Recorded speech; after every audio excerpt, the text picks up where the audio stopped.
So right now we have about, I'd say 3,000 people that are like our current clients that are really looking to do something. And those are just like, we know we can get a lot of them. Like if I were to send out a message about Village now, we could probably get a pretty large number of them signed up tomorrow, as long as it was something that was exciting that we could feel like we could pull off.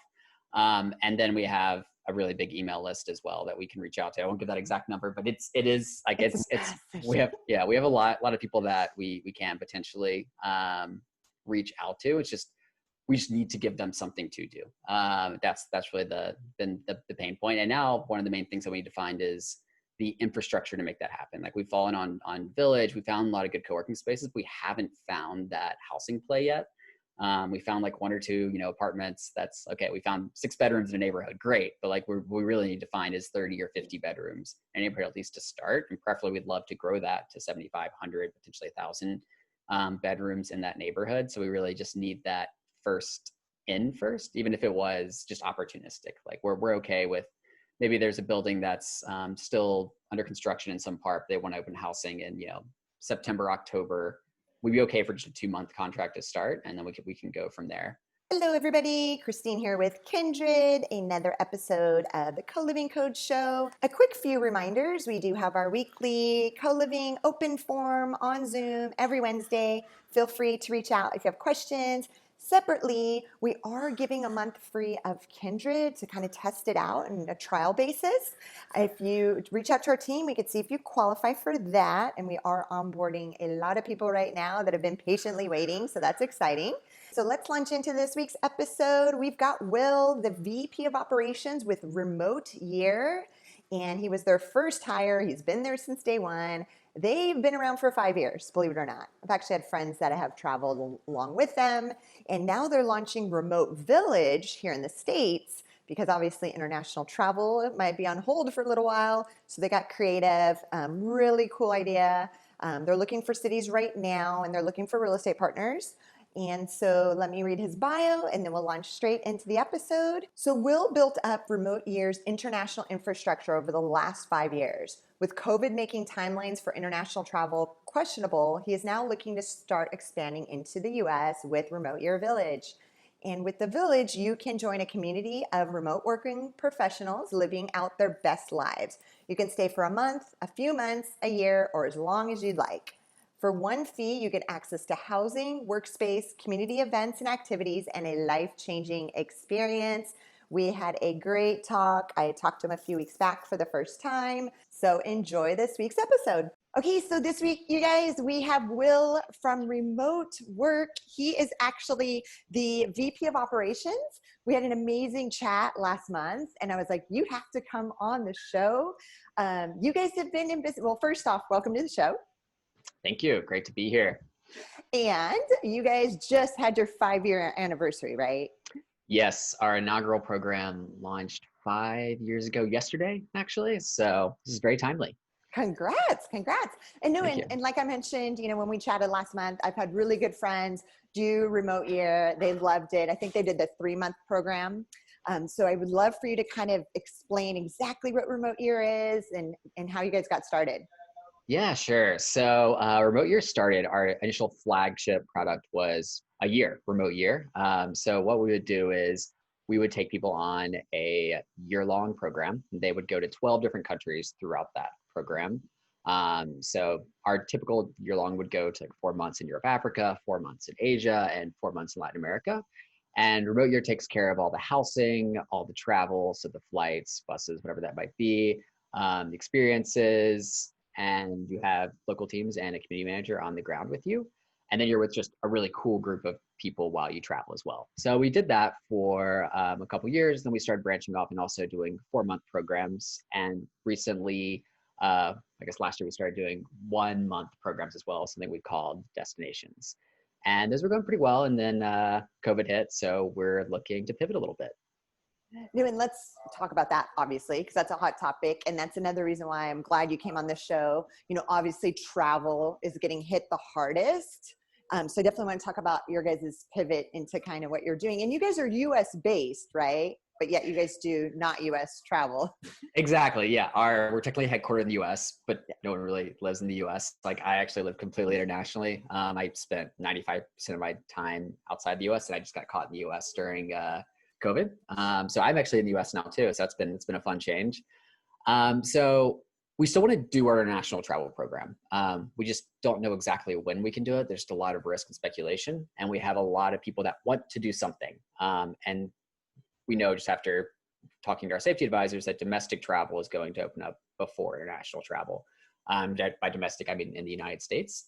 And that's also something we've heard from our clients that that's something they really want. So with that in mind, over the last 3 months, we've been really brainstorming on what we could do. We've been doing focus groups, surveys, talking to some subject matter experts. And what we fell on is something we're calling now Remote Year Village.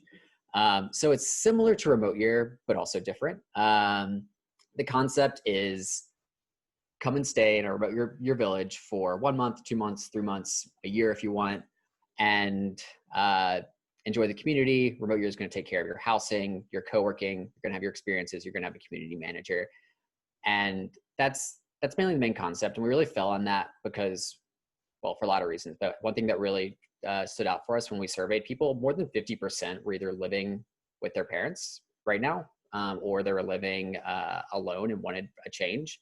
And this is just a good, if nothing else, out of the COVID option to be like, I don't know exactly what I want to do, but I want to go somewhere and I want to be with people and people that are great. And so for some people, yes, they might just stay a month. Some people might be like, I want this to be my new home. I want to stay here for a year, 6 months. And that's really what we're trying to do. We're trying to drive like a really cool community to stay in a city in the United States. So the city has some importance. Obviously, we want it to be entertaining, but honestly, it's really like the people that come that's going to make Remote Your Village successful. And let's kind of name some of those cities that you guys are looking at in the US to do this program. Sorry, you cut out at the beginning there. I heard in the US do this program. Yeah. So some of the cities you guys are looking at in the US to possibly do this program.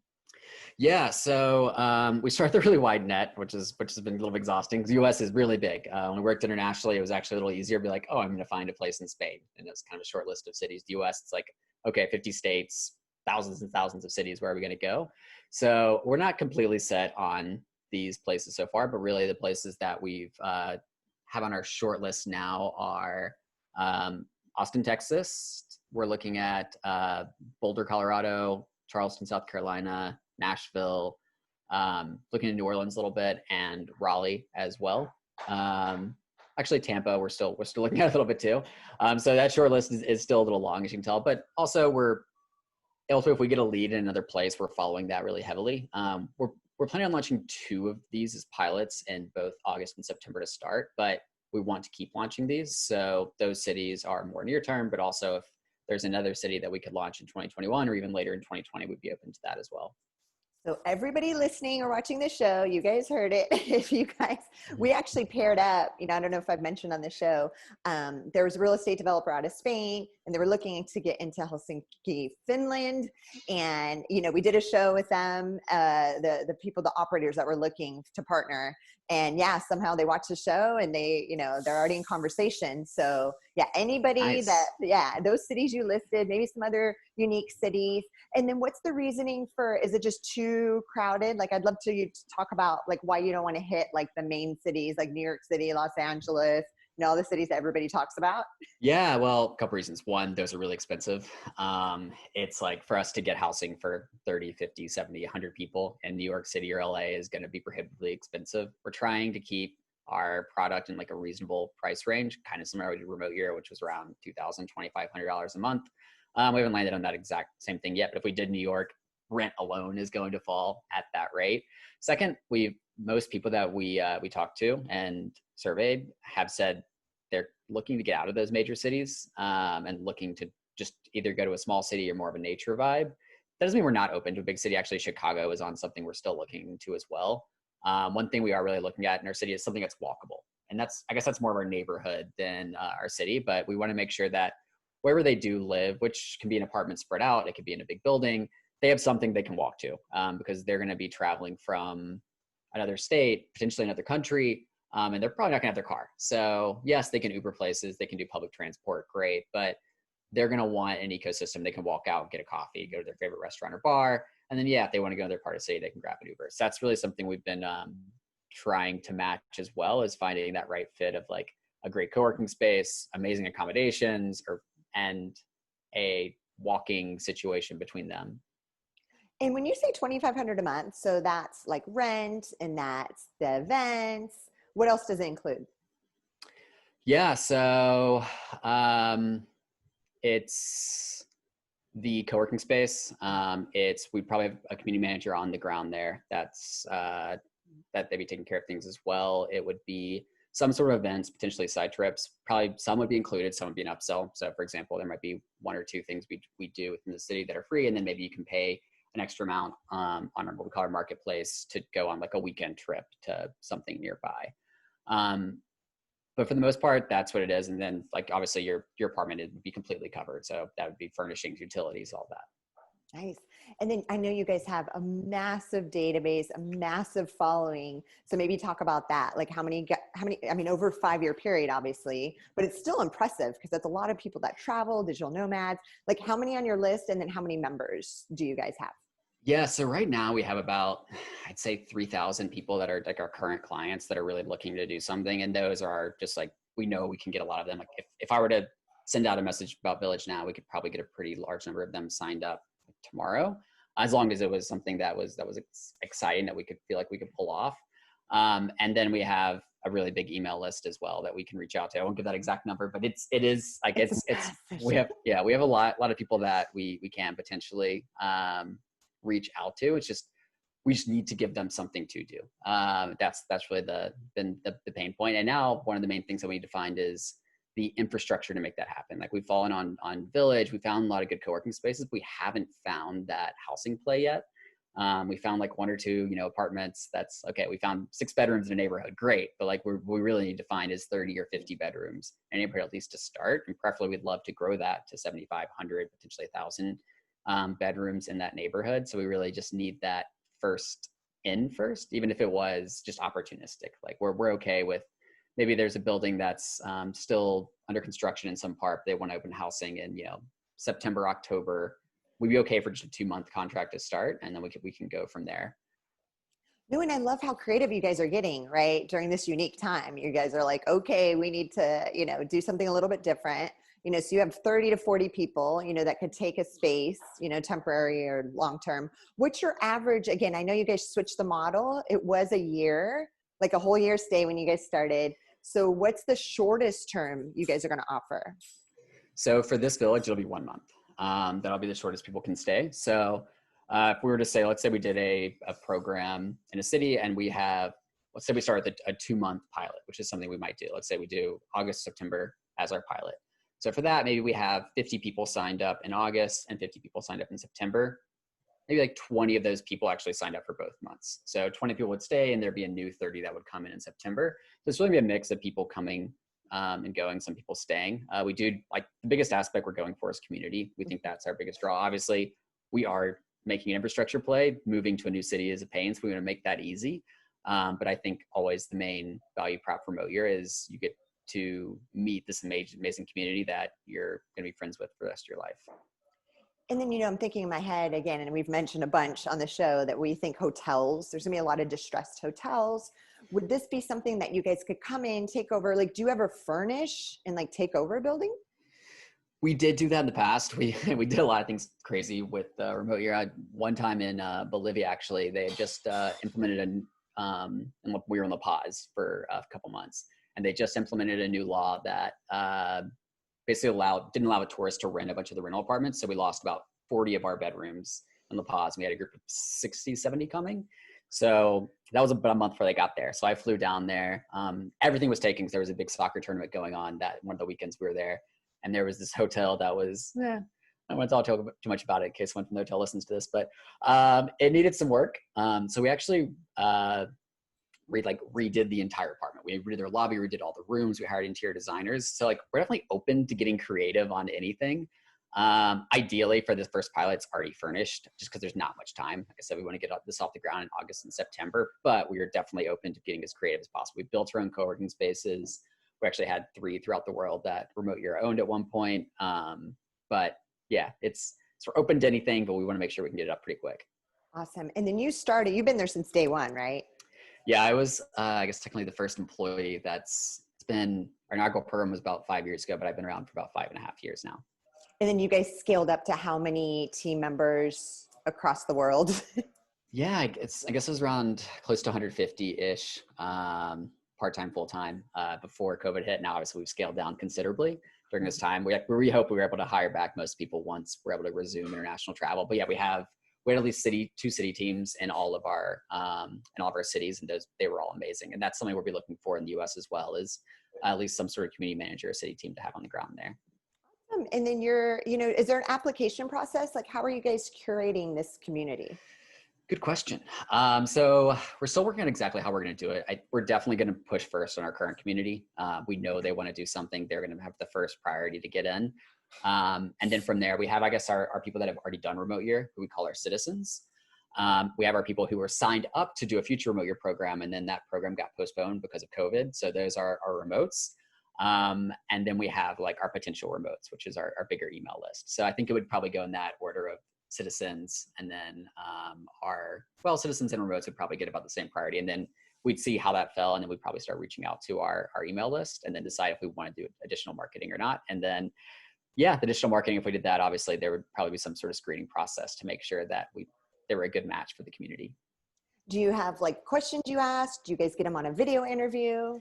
Yeah, back when we did remote year for internationally, we had program consultants that would get on a call with all potential remotes and chat with them, usually multiple times. Some just like 1, 2, 3 times, but some about 20 times, just to make sure it was a good fit. We had some get on the call with their parents to talk with them as well. So different level of comfort for both us and them. And some people were a great fit, and some people we've told that, hey, like maybe this isn't right for you right now, because it is, remote year was definitely stepping out of your comfort zone. You're going to new countries, you're going to meet new types of people. And if you're not open to that, then you might need to wait a little bit and broaden your horizons.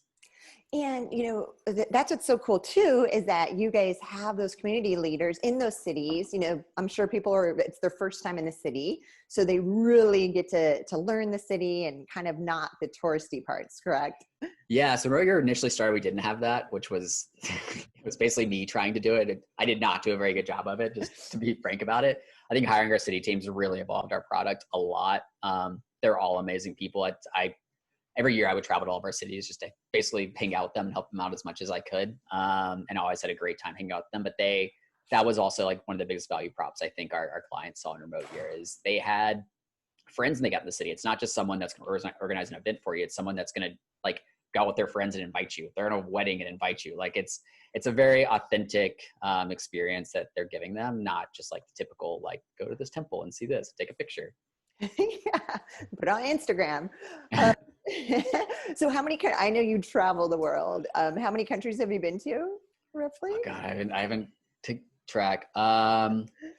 Over 40, probably under 60, somewhere in that range. I haven't done I've been to some weird countries. I haven't done the normal like Europe, just like go through 10 countries at once, which most people can like knock off 10. So like I could add a pretty big number if I did that, but I just haven't had the opportunity to do that. But I've been to a lot in Asia and Africa, and then some of the weirder ones in Europe, and just about all of them in Latin America. And do you have a favorite city in the world? That's probably a hard question. Ooh, it is a hard question. It changes a little bit. I spent a lot of time in Latin America the last couple of years. So, okay, I'm gonna give 3. Can I give 3? Of course. I'm gonna give 2 in Latin America and 1 in Asia, and but I'd rather go to Europe next, so it's hard to say. So keep in mind. So my 2 in Latin America, I'd say, are Medellin and Mexico City. I feel like I could live there. They're very comfortable. They're just like not at all what people would expect. Those are our cities where actually our most remotes end up moving to after remote year. And then my other one is Japan. We actually operated in Kyoto. I'd probably pick Tokyo or Osaka. But I went to Japan before remote year started. It's one of my favorite places to vacation. I just love sushi. The culture is so different. It's so fun. Just to, like, I can just walk around for a week and just be like flabbergasted by what's going on. And so I'm just never bored there. No, I loved Japan, Kyoto, and we went to Tokyo too. The food blew my Oh my mind. God. The Yeah. food. So good. People just think it's the sushi. No, it's No, everything. It's all the the things. the Kobe beef, like oh my gosh, Ah, like the oh best God. steak in the world. And Haven't eaten breakfast yet, Christine. Come on. Let's talk about food. I know, right? We can't keep talking about the food. Oh, those are great. Those are great choices. That's awesome. And then the age. So what's the average age? Yeah. So we're trying to stay as inclusive as we could. So that ranged the remote year from 22, we've had 121 to about 75, 74. Nice. So the communities were very diverse. And it was by then it was mostly Americans. There were about 70% Americans in the program. We usually had about 10 to 12 different nationalities on each program. I'd say the average age towards our last programs was falling in the low 30s, probably between like 31, 32, 33 was more like the median. But like I said, like you'll see some older people, you'll see some younger people. It was a good mix of, we try to make it as diverse as possible so people could really learn from each other. And I'm guessing these are all people that can work remotely around the world. Are these digital nomads? Are these, people that have a corporate job that are able to work anywhere in the world?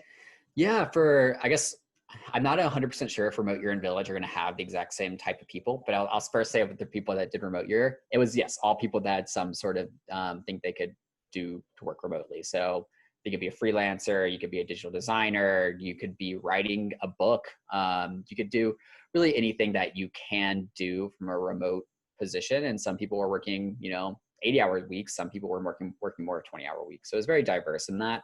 And I think village is probably going to be pretty similar.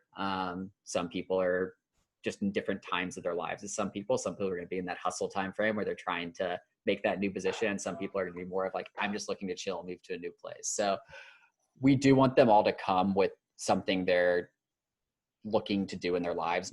We don't want someone to come for a month and just party, right? We want people to come do like continue working, continue like really building on themselves. And we'll make sure you have a good time. They'll make sure they have a good time. But that's the main thing, is just making sure that they're an integral part of the community. And so there are some people you think that are on a gap year or on a vacation? I imagine there might be some. I don't think that's going to be the major subset, and we do want to make sure those people are doing something to better themselves. That could be studying as well, right? Maybe they're getting ready for their MBA, and just a small gap. But like I said, we're trying to avoid just the pure party vibe for a month. We definitely that's like not really our value prop.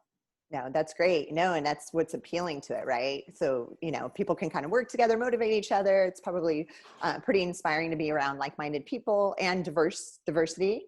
Let's talk about remote work, the future of remote work, obviously, because that's probably going to massively shift, in a positive direction, obviously. So what are your thoughts, again, post-COVID?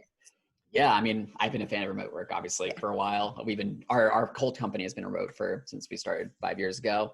I think it's great. Obviously, I wish it had happened in a different way, but it's really great to see that a lot of these bigger companies and people are becoming more accepting of remote work. A lot of processes are changing. A lot of things are opening up, which I think is going to open up a lot once the world starts opening up. So I'm really excited for that aspect. I don't think world travel will ever be the same, but I think it will allow people to do their jobs in ways that they never thought they could do before. And now businesses are going to be open to that. So I think people that thought their dreams were out of reach are going to find that they actually can do that. And yes, they're going to have to take that uncomfortable step. But most people have had to take that uncomfortable step over the last few months with COVID. And this is hard. I miss hugging people. I miss, handshakes. I miss going to these places in person, but I'm confident that we'll be able to do that again soon. And then the remote work part, you already have under your belt. And so they'll know how to do that already. Yeah, no, that's the same at Kndrd. That's our same core value since day one, is remote work. So we were never going to change it. What's funny, we had investors push back on it, and we just wouldn't budge. And now, and so Yeah. we were already used to this work. Everybody's around the world. It was fine for us. So yeah, now it's obviously way more accepted, and it was a very easy conversion because some companies weren't remote, and to switch that infrastructure was insane. Yeah, it's a lot. Yeah, it was a lot for sure. And then where do you see, so Remote Village, and I love, that's a great name. So this, again, you guys are kind of beta testing it here in the States. Since again, you said 60% of your the people that travel are Americans, right? Yeah, we'll open up internationally as well. We just think it's domestic people are going to be looking to do more something domestic to start, and there also could be regulations still when we're doing this as well, so it could be harder to get in. Okay, cool. But eventually, if it works here, you guys are going to do it in other countries. Yeah, it's a good question. One thing we'll need to differentiate is our village from our destinations, because destinations was a month-long program as well. And what is the exact difference in that? So we are definitely planning on doing things outside of the US. We'll probably do one month. So like, yes, kind of, but it might look a little different internationally. Cool. And then, so my last question for you, Will, is where do you see remote work, co-living, just in 10 years, if we fast forward to 2030? Oof. I mean, this is just the beginning, right? Like, I think it's going to get pretty huge. So it's great to be at the forefront of this. Like, I mean, I think Kndrd's done a great job of laying some of the path for people. Hopefully remote year will have grown to a point that we can have just open this up to millions of people if possible. That's really what we're going for. But yeah, in 10 years, I don't want to give like a percent of people I'm saying are going to work remotely, but like, I think about like, less than half, but like around half people should be able to have some sort of remote work that they're doing with their jobs. And so I think it'll become a lot more prevalent. It's the office space concept is probably going to still exist, but be a lot less common for people to go into the office every day. And people are going to work where they feel most comfortable. For some people that will be maybe in a place in Thailand, some people that might be like at their house, some people that might be going into the office. I don't want to like completely discourage people from working from their office. Like, I worked from an office for a while, and I think there's definitely like, I would be more productive there sometimes if I was doing certain responsibilities. So I hope it's in a way where people can work where they feel most comfortable and feel most productive. And I'm confident that the options will be out there for people to do that. Yeah, and I think that, obviously the Wi-Fi getting better in these countries around the world was a massive improvement, Oh my right? gosh. Yeah. The remote year 5 years ago, trying to set up our internet, like I had to become a network engineer to figure that out, just because I was like, oh, internet in these countries is me just nope. Yeah. So that's actually made our lives a little easier, even over the last 5 years. Just like there's been giant leaps, both in the US and internationally in internet infrastructure, from fiber optics to just better access points. And soon there's going to be 5G, which who knows what that's going to be like. Maybe that'll be like, you don't even need to set up an IT system. You might just need to have access to 5G. So I'm excited for that as well. I know, and kudos to you guys for doing this starting 5 years ago. Like, I can't imagine, because it was such a new concept essentially. Yeah, and I wouldn't say we did it well. I say we did okay. It's definitely been a work in progress. We've learned a lot, but like I'm proud that we've been able to get this far, and I think we still have room to improve. So we're excited for that. Awesome. Well, so thank you so much for coming on this week on the show. Really appreciate it. And talking about remote year, like I said, I've been hearing about it for years. Friends loved it. So yeah. So thanks for having me. Yep. Awesome. Thanks. Bye-bye. All right. Have a great one. Bye. Thank you so much for checking out today's episode. If you want to learn more about co-living, you could check out my book on Amazon, The Co-Living Code. And of course, if you're looking for the perfect software to power your co-living concept, check out Kndrd.io, Kndrd.io. Thanks. And a quick thank you to SPX Agency for all of the graphics, animation, and design on our YouTube channel.